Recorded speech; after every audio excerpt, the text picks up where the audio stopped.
Bonjour à tous, c'est Wilfried de Bimove. Alors je vous fais cette vidéo en direct de ma terrasse par un beau soleil de début novembre. Et aujourd'hui je voudrais parler avec vous d'un sujet assez intéressant et qui revient souvent lorsqu'on parle d'alimentation et d'alimentation paléo en particulier. C'est tout ce qui est intolérance alimentaire. Alors notamment je vous conseille un très bon livre écrit par le docteur Willem, W-I-2-L-E-M, dont les références apparaissent ici juste au-dessus de moi.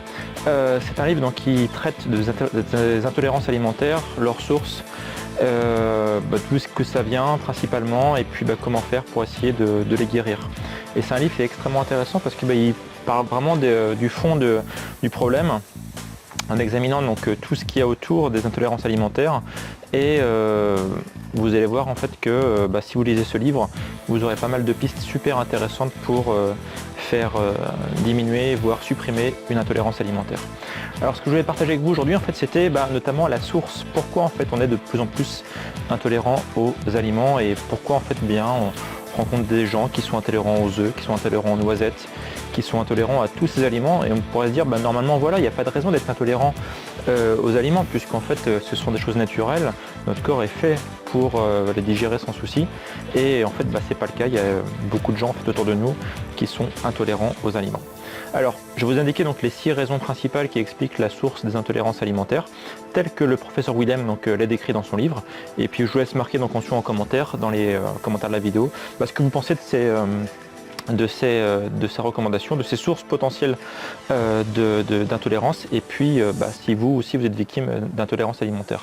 Alors la première source d'intolérance alimentaire, la première raison qui pourrait expliquer que nous sommes intolérants à certains aliments, c'est tout bêtement en fait pour des raisons d'hygiène. Le problème c'est que on est peut-être trop en fait dans l'hygiène absolue, si je puis dire. Et vous savez que les intolérances alimentaires, c'est principalement en fait notre système immunitaire qui n'arrive pas à se défendre contre des protéines, notamment des aliments qui rentrent dans notre corps. Donc intolérance alimentaire et système immunitaire sont extrêmement liés. Et le fait est, c'est quand on est notamment trop porté sur l'hygiène, si je puis dire. Alors, je ne vous demande pas forcément de ne plus vous laver, de ne plus vous laver les cheveux, de ne plus vous laver le corps, mais on pourrait se demander si parfois trop d'hygiène, c'est pas forcément mauvais, puisqu'au final, on est fait en fait pour notre système immunitaire est fait pour combattre les agressions extérieures. Il est fait pour se battre contre les choses qui peuvent nous menacer, les bactéries, les virus, etc. Et si jamais en fait on lui enlève ces sources extérieures, toutes ces bactéries, tous ces virus potentiels, finalement il ne travaille pas notre système immunitaire.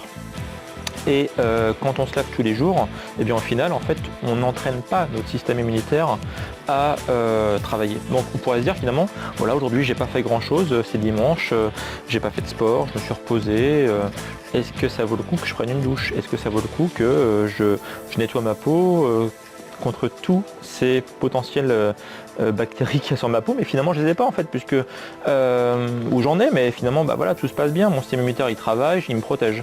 Donc peut-être que la surhygiène peut-être un souci et n'entraîne pas assez notre système immunitaire qui derrière en fait n'arrive pas à lutter contre les agressions, les protéines des aliments qui rentrent dans notre corps. Donc c'est une première hypothèse du docteur Willem. Autre hypothèse, c'est l'introduction précoce des aliments dans notre jeunesse.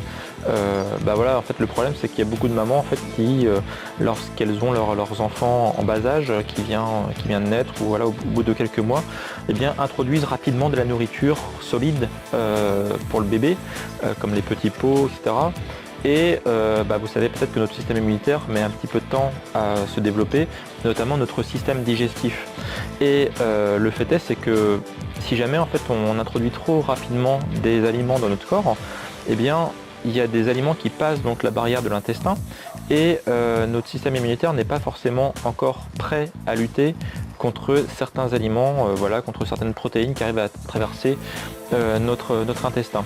Et du coup, au final, ça permet en fait, si je puis dire, à certaines protéines qui normalement ne devraient pas être considérées comme pathogènes, d'être quand même considérées comme pathogènes parce que elles sont arrivées trop tôt dans le corps, si je puis dire, alors que notre système immunitaire n'était pas prêt encore pour les combattre naturellement. Donc peut-être que la solution, c'est tout bêtement, si la maman le peut et si tout se passe bien, eh bien de pouvoir allaiter le plus longtemps possible et donc de donner en fait cette nourriture naturelle qu'a le bébé quand il est donc voilà, encore en jeune âge, et ne pas faire rentrer d'aliments trop précocement. Une troisième hypothèse, ça pourrait être en fait les fruits et les aliments nouveaux, si je puis dire, ceux en fait dont notre patrimoine génétique n'est pas encore habitué. Donc si on parle par exemple kiwi, si on parle mangue, si on parle pousse de bambou par exemple, eh bien ce sont des aliments en fait que on consomme de façon assez précoce en fait dans notre histoire, dans l'histoire de l'homme, notamment l'histoire des Européens.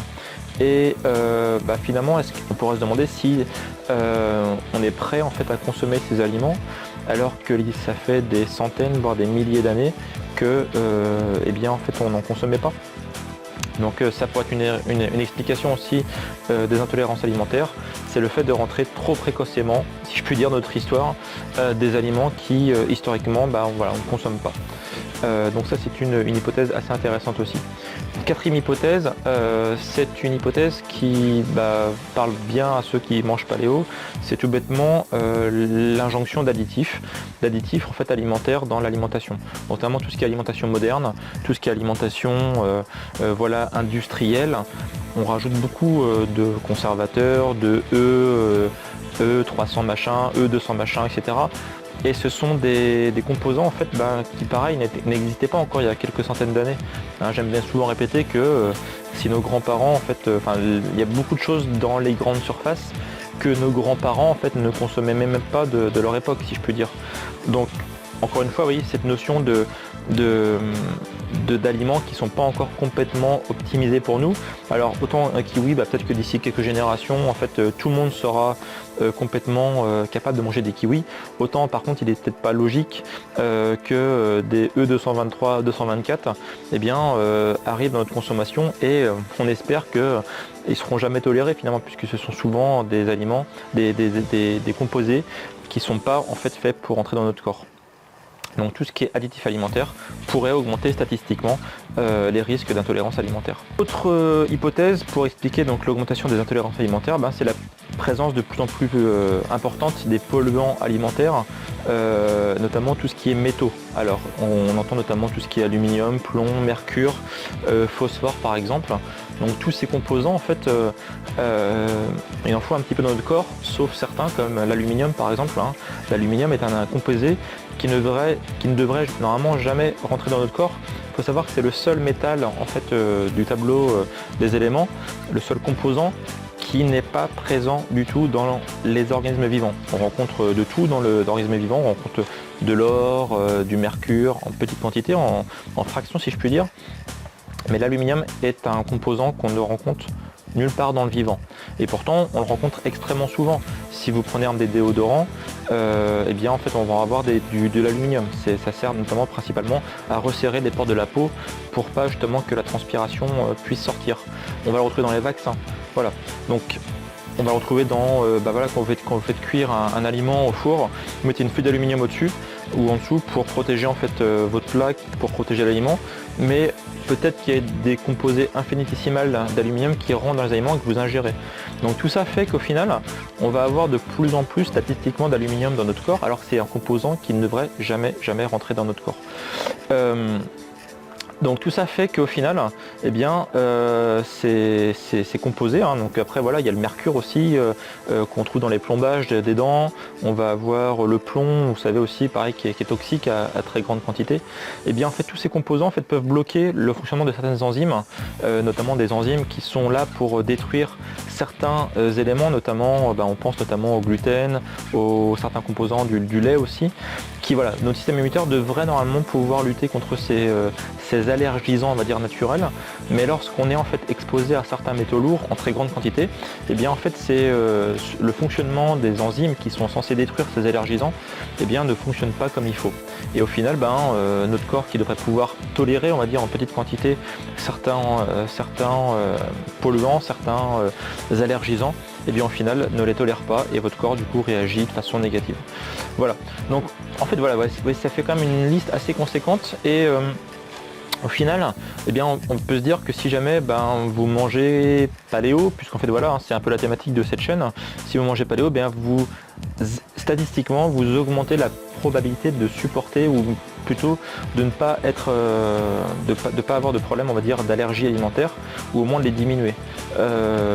Après voilà, si jamais vous avez génétiquement des prédispositions, peut-être que justement, si vous listez tous les arguments que je viens de vous donner, si vous listez toutes les conséquences que je vous ai données, eh bien vous allez augmenter en fait la probabilité d'avoir ces allergies qui se déclenchent. Donc si jamais vous êtes sur un terrain sensible, eh bien essayez de revoir donc tous les arguments que je vous ai indiqués. J'ai remis donc la liste en dessous dans la description de la vidéo, et essayez en fait de voir comment vous pourrez limiter en fait par exemple les aliments industriels, comment vous pourrez limiter par exemple les polluants avec les métaux lourds, etc. Et au final, vous allez peut-être avoir la chance de soigner comme ça une allergie alimentaire ou une sensibilité alimentaire. Voilà, c'est tout le mal que je vous souhaite en tout cas.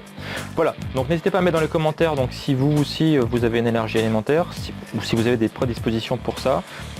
Est-ce que vous avez réussi à les soigner en modifiant votre alimentation? N'hésitez pas à me marquer un petit témoignage, ça pourrait être super intéressant. Et puis n'oubliez pas que si aussi vous voulez vous mettre à l'alimentation paléo, je vous fournis un petit livre gratuit avec plein de recettes paléo pour débuter. Donc normalement voilà, quand vous commencez le paléo, eh bien vous avez statistiquement plus de chances de limiter vos allergies alimentaires. Et voilà, donc je vous laisse un petit livre en fait en bas dans la description aussi, ou en haut à droite sur le i comme information de cette vidéo YouTube, où vous pourrez donc télécharger ce petit livre et commencer vous aussi l'alimentation paléo. Voilà, je vous dis à bientôt pour de nouvelles aventures. D'ici là, prenez soin de vous bien sûr. Ciao.